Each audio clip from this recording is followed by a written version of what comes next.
Welcome back to the Fantasy Hockey Podcast. It is week 13 now. Yeah. I mean, Yeah. it depends who you ask. I feel like some Depends. people call this still week 12 or something, or week 14, depending on if you had an extended week in the first week. Yeah, I mean, we have switched places. Brandon is now in another state, and I am now at home. So that's why Brandon has the black bars top and bottom on his side here. If you're watching the video, because he is somewhere else, and so we're trying it a little bit differently. But at least we're both on. You went to New Hampshire, right? Mm-hmm. I'm Nice. living in a bar, as you can see. Nice, I see that. He's always ready, my ready in-laws' for a place. drink when someone recommends Alex Tuck. Right. Oh, my God. Well, anyways, the playoffs. I'm sure I'll get back into that later, but I'm going into my last week before the playoffs here for my leagues. I'm excited. I can't wait. I mean, this is a big week for people on the bubble. A really big week as well if you're like trying to fight for a bye week or something, which is what I'm currently attempting to do. So there's a lot of moves to make. Important for this episode, we are dropping long-term targets. It is that time of the year, so long-term targets goes away. We don't talk about those anymore. So you'll only be getting drop candidates, your week preview, and the short-term targets, and of course your always favorite injury report. So yeah. Without further ado, 100% of my leagues are going into playoffs this week. 100%. Wow. Because we didn't play we didn't play the last week of the playoffs of the regular season. Rather, we didn't factor that in. Typically, like when I'm setting up fantasy hockey leagues, I don't like to have the last week involved because it's so random with benching. I think Right. I've touched on this a handful of times at this point that like this year matters much because of the shortened season, but in general, I think it's a good idea to chop that last week off. I agree. Yeah, and just end a week early. I hate having that last week. It's just so, especially with all the benching or whatever from top teams, it just doesn't seem super fair. Although now we've got this buffer period. I actually, I don't have any leagues like I mentioned. I don't have any leagues that we're going to include that final week because all my leagues end 1 week early. But I don't know if Yahoo did or did not add in the buffer like extras into the last week or not. It's a pretty massive difference if they did. So it's interesting to see. I mean, maybe but if not, then I feel like that last week might actually be a little bit better because you still have that buffer period where people might be benching. I don't know. It's going to be interesting. I'm curious, especially with all the kind of postponements and stuff. I'm very curious to see what we do. I want to know what they're going to do with Vancouver. Have we gotten a clear... I mean, they're supposed to start playing again on Friday, and they're playing a back-to-back. And I think they have something like 5 games in 7 days or something like that. Jesus. Which, man, I mean, I'm betting against Vancouver in these games. I'll tell you that much. Like, how can you expect the team that's gone through, the worst? Well, I don't know if it's the worst known variant, but one of the worst that I've ever heard of, to be able to come back and play, a back-to-back against Edmonton, Toronto, and then play 3 more games in the next 5 days. Good luck. It's a big ask.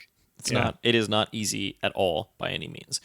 For a team that like is very close to not having much to play for to begin with. So yeah, they at this point they might as well just be like, okay, you can all just take a break and come back next year. Okay, so let's go into the injury report then, and you can give us a little bit of a lowdown on what's going on there. Sure. First up, Matt Grzelcyk. I mean, how is he? Oh God. Yeah. Matt Grzelcyk again. Him and Rope. Interestingly though, Charlie McAvoy is also out, both of them with body injuries. So that leaves you with really no top power play like quarterback. I actually have like a sneaky target I'll go into later. Some of you may already know who this is, but what they did last time was they went back to the 5 forward concept. I kind of think they'll stick with that, but if they don't, there is one player that I think may benefit from that, at least in the short term. Jaro Halak is out with COVID, or at least on the COVID protocol. Zach Werenski is out for the season with a hernia. Boone Jenner is out for the season with a broken finger. Nick Foligno is day-to-day with an upper body injury. Is it like, can things possibly get worse for the Blue Jackets at this point? But it's like all the players that Torts loves are all hurt. And Savard's gone. Robbie Fabry is day-to-day with an upper body injury. Ryan Nugent-Hopkins is day-to-day with some undisclosed injury. I actually tweeted about him. That one hurt me a bit. so did the next one in Kevin Fiala being day-to-day with an upper body injury. Both of those were very late injury scratches. Yeah. We can go into detail later. Maybe I'll just have some like postseason rant about all the things that happened that made fantasy hockey difficult to borderline impossible this season. But man, late injury scratches when you have next day ads, and next day ads don't allow you to make a next day ad without moving that player to injury reserve, which you can't do. Anyway, I digress. Going back to the injury report, Carey Price is day to day with a lower body injury. Brendan Gallagher is out basically for the rest of the season and probably part of the playoffs with a broken finger. I think he's out 4 to 6 weeks or something like that. L.A. Tolvanen is week to week with a lower body injury. Brandon Tanev is week to week with an upper body injury. Steven Stamkos is now day to day with an undisclosed injury. This sounds familiar with where they may just not. I don't know if they'll play him again until the playoffs. So for those of us, including me, that have Stamkos on their roster, this is not great to see. William Nylander is on the COVID protocol. Blake Wheeler is out indefinitely with an upper body injury. And then for our returning players, we've got Ricard Raquel, Eric Chernak, Jonathan Bernier, Victor Arvidsson, who came back with a bang and a hat trick. Nice for him. Matt Zuccarello, Colton Parayko, Anton Khudobin, and apparently the Canucks, kind of in general. I don't know Hopefully if everybody's coming back, but it seems like the team at least will be back on Friday. Whatever that team winds up looking like, I guess we'll see. Fingers crossed on the Canucks. I mean, I think they're back, but I don't know. Also, speaking of coming back with a bang, I mean, Jonathan Bernier came back with a bang and let in 7 goals. It's quite the return. I'm glad I didn't pump him up or anything. You know, couldn't be me. You're not going to catch me pumping up Jonathan Bernier. Nuh-uh. Anyways, let's ignore that and drop candidates. So, first one here. Speaking of the Columbus Blue Jackets that you mentioned, Patrik Laine. I don't know why he's so highly owned still. He just scored last night, so I get it. People are going to be like, "Oh, Patrik Laine's back. He scored a goal," but to me, the thing is that the style of play doesn't suit a big breakout from Laine, and at this point in the season, that's what you're banking on, right? You want both consistency and ability to break out. You just need one good week out of players, and I just don't see that being possible from Laine. Can I see it happen? Sure. Would I gamble on that? Absolutely not. There are far, far better gambles out there than Patrik Laine. I'd rather have Bunting, honestly. Like, there's a lot of people that I'd rather have over Laine at this point, just because that ceiling isn't there, the consistency isn't there, and I just don't like the team around him. So I think he's a pretty clear drop candidate to me, and for what it's worth, I dropped him in my points league, and he hasn't been touched for 2 weeks now. Yeah, I had him as well. I mean, I feel like we have him every week, but I did put a little asterisk for those of you in contending teams or whatever. At this point, you might as well wait until Monday because of the trade deadline in the NHL. But, I mean, you're really grasping at that point. Yeah, and I don't see him getting moved this season at least. Yeah, it definitely seems less and less likely at this point. My first drop candidate is kind of broad strokes Edmonton players. I think slightly better for their situation with this return of the Canucks. But, you know, for those of you that are in leagues like mine where you're playing the opening round or quarterfinals this coming week, you've got 2 Edmonton games this week, 2 Edmonton games next week. Then you get 4. So you're really running where you're playing your guys, you know, you don't 2 games is not enough. So that's 2 weeks we're gonna have to go through with whatever, you know, Edmonton players you do have going to be holding you back, frankly. At least it's better for those of you that have McDavid and Draisaitl, where, man, that 1 game week looked really bad. But now that at least there's 2, I guess that's something. But yeah, I mean, the guys I'm thinking about most are, unfortunately, guys like Ryan Nugent-Hopkins, guys like Adam Larson, who's been really good for bangers leagues. Even Darnell Nurse in a lot of leagues should be looked at as a drop candidate, depending on what you're, you know, if you're coming in as the 6th seed or the 8th seed or whatever the last place playoff team, you're going to be playing probably the strongest team in the league for your first week. I don't think you can really gamble on a player that's not going to play until Friday and Saturday, and only play 2 games that week and the next week. It's hard to recommend hanging on to most of them. Yeah. I'm lucky. I hopefully can get a bye next week, but I do have McDavid and Dry. So, but it is tough. Not on the same team, but obviously I don't do anything with them. Yeah. Okay, so my next person here, Jonas Donskoy from the Colorado Avalanche. It was nice while it lasted, but he's one of those guys that when you're getting close to the playoffs, sure that like opportunity is there if he does get it on Colorado, right? Because it's Colorado, and a lot of people can go off on Colorado when their situation is proper. But when it comes to Donskoy, that opportunity has really fallen off a cliff, and it's just the minutes aren't there anymore. Production's not there, and with a guy like him, it's just not worth holding on. It was nice, you had it, you got the points, cool. Now move on and go to somebody else who's showing promise right now, because that's what you're going to need. Funny thing is, I actually have Donskoy as a pick. Interesting. I'm not reason sold on being it. because he's got 4 games coming up still this week, so he's got a decent schedule, but he's still playing power play 1. As far as pickups this week, I still like him. I don't know that I'm like dying to get him, but he's still somebody that I'm looking at because of that power play 1 usage. Yeah. If Colorado decides to go off on the power play, there's a good chance he'll be a part of it. But if he loses power play 1, then it's over immediately. My last one, actually, because of the line I take, is Anthony Cirelli, who I'm surprised is still rostered so highly. Center right wing, 42%. Losing Stamkos as your winger and not having top power play is a pretty bad hit. You know what? I want to double check and make sure that he doesn't have power play 1. He may have slotted in there now that with Stamkos' injury, but even if he did, I'm not sure I like that. It looks like, I don't know. It looks like they're trying everything right now. They did a couple sets of Hedman, Sergachev, 2D on the power play, and it looks like Cirelli was in at one point and Killorn in the other. I imagine this is broadly bad news. It looks like he's playing with Point now. Oh, he did play that right wing before for a little bit, but I still think that this does not bode well for Cirelli, and he's been bad for a long time. Let's be honest. He should never been much more than a streamer target for most teams anyway, unless faceoffs are a big deal or something. But because as we know, wing eligible faceoff takers are always pretty useful in leagues like that. But 42% seems really high for what he's given this season. Yeah. I think a lot of that has to do too with just kind of the whole touchy nice things mantra, right? Like people just want someone on Tampa, people just want someone on Carolina, just want someone on Colorado, so everyone just ends up picking up a lot of the scraps and holding on longer than they should. I think it's a little bit more than that, because I think that Cirelli reminds me of like Mark Stone, kind of, in that they got a really big push in the past season and this offseason about being like an excellent player, right? Yeah, like that's fair. Cirelli, and then we hear Mark Stone's like arguably the best player in the league. And they both, I mean, Mark Stone lived up to it anyway, but as far as offense goes, but I think they both came in with a little bit of a chip as far as how good they, or how much they've improved. Although I think Stone was just always good. And for some reason last season, everybody was like, oh yeah, look at that guy. He's not playing in Ottawa anymore. He was good in Ottawa. But anyway, I digress again.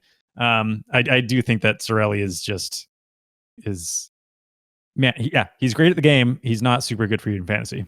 Yeah, I'd agree with that. My last one is going to be JG Pages, John Gabriel Pageau on the New York Islanders. For some reason, he is 49% owned. I get he gets a lot of minutes, but he's never really been a big offensive guy.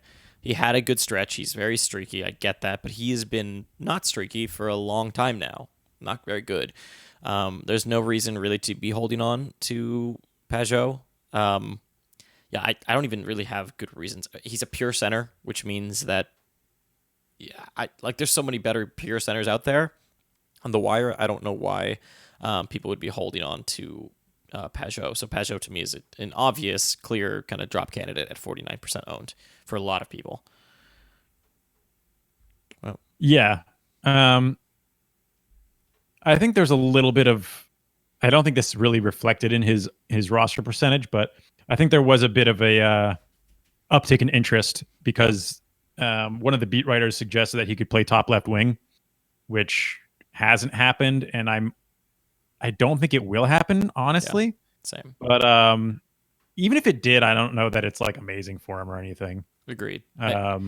He's just not really a super offensive guy, so I don't see him. Yeah, I'm just not high on it. I think you can do better, especially as a center position. He's so he's deep. really streaky. Yeah, it's so streaky. Its center position is so deep. I think you can do a lot better there.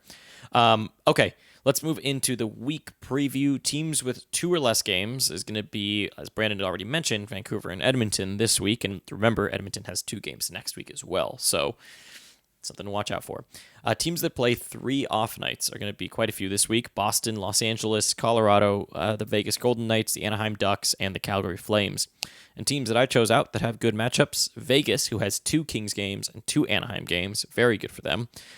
The Rangers have 4 Devils games. That's a lot of games. And the Devils have 4 Rangers games. Yeah, 4 Rangers games, all against the Devils. So that's pretty nice. And then lastly, Chicago actually, I think, has a pretty good schedule. They play the Columbus Blue Jackets once and the Detroit Red Wings twice. So only 3 games, but it does seem when you look at the matchups, one of the easier matchups of the week for teams. And there's a reason that I had Chicago on there that I like it is because there's actually someone I like from Chicago quite a bit that I don't think is getting enough praise, especially in Bangers leagues. That's Connor Murphy. Playing tons of minutes, destroying the peripheral department. When you tell me, hey, maybe I don't want to hold on to Darnell Nurse because he only gets 2 games, I might point you in the direction of Connor Murphy, who plays 3 really easy games.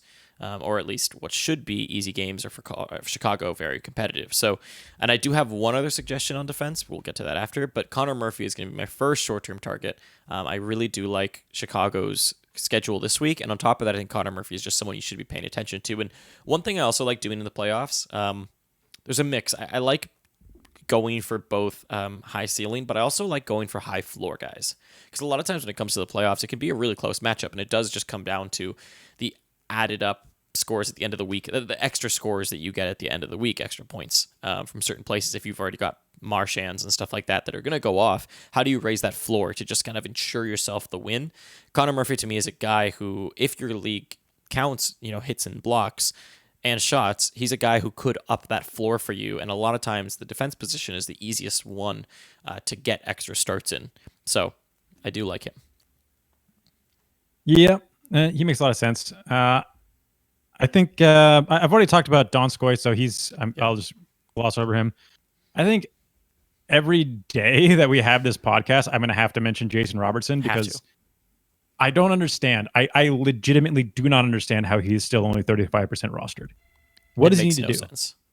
Like, I am one of the most critical analysts, I guess, if you want to call me that. In like streaky guys, like I feel like I'm the one coming out like telling people to pump their brakes when they're interested on players. I mean, I just did this on Paul Mary. So, but you look at what Robertson's done and over how long of a time period he's done it. What is the fear here? Yeah.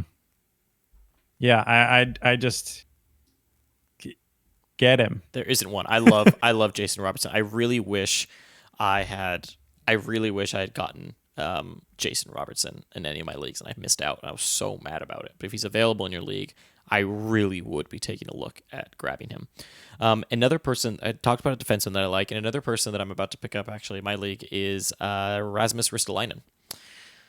Mm-hmm. His minutes have gone up a ton.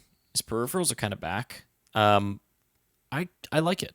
As a gamble, just upside gamble, if you think about all the players that are on the wire that have pedigree, Risto is one of those guys that I kind of know who he is, right? I know I'm not expecting a huge ceiling from him, but I know he can put up points, and I know he can get me bangers.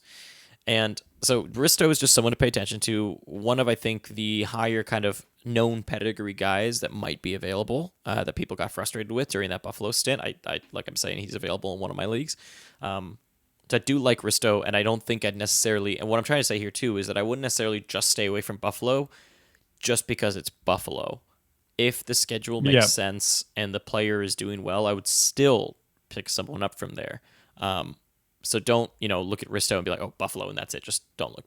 I'll remember still to kind of take a look at the schedule and even his points and production, and still keep your eyes peeled, keep your eyes peeled towards it instead of just immediately looking away. Yep. My next one is Nick Ritchie, another. And Grzelcyk. It makes it really it really seems like Richie will keep that power play slot, and he's done pretty well recently. Not like incredible, but he's always there with peripherals as well. So this is more of a Cats League play, I think, than I would. Although I like it kind of for points leagues, but really mostly a Cats Leagues play. He's also playing with Pasternak at even strength at this point. I know he's got no points in his last few games, but the shots and the hits are there. Ice time is decent and been increasing lately, and he's playing power play one, and I think that'll continue. So Yeah. Richie is a player that I'm probably still going to be hanging on to for, I guess, the rest of the season, most likely, actually. As far as streaky players go, I actually like Craig Smith on Boston too. He's been playing really well. Boston has 3 off nights this week. They have a really good schedule, honestly, rest of season. And right now, it kind of comes down to, like we've said, I don't always love streaky players, but right now, hey, he's doing really well, and he's hot. Why not give him a shot with Boston having 3 off nights? Yeah.